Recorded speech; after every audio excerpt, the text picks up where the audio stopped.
তো বন্ধুরা, আজকে কিছুটা টাইম আছে, তো তোমাদের কিছু আমি নিজের মাছের কালেকশন দেখাবো। ছোটোখাটোই আছে, তাও আমি ভাবলাম মনে করে একটু দেখিয়ে দিই, এগুলো দেখানো হয় না কখনো। তো যাই হোক, দেখো তোমরা। তো এই দেখো, আমার কিছু মাছ আছে এখানে, মানে অল্প স্বল্প কিছু মাছ আর কি, গাপ্পি মাছ, ফেন্সি গাপ্পি। আর এদিকে একটা মুরগিও রেখেছি, এটাও দেখে নাও তোমরা। এই হচ্ছে সেই মুরগি, ঠিক আছে। মাঝে মধ্যে ডিম ফিমও দেয়।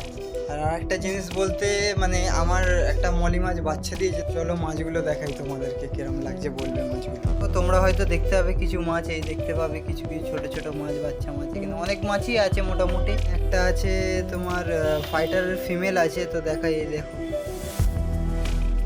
তুমি কি করছো এখন? কাজ করছো? কি কাজ? ও, কাজ আমার ছেলে। বাবা, মাছগুলো কিরকম লাগে তোমার? ভালো লাগে? তো যাই হোক, ভিডিওটা এত অবধি ছিল। ভালো লাগলে সাবস্ক্রাইব করে পাশে থাকবেন আর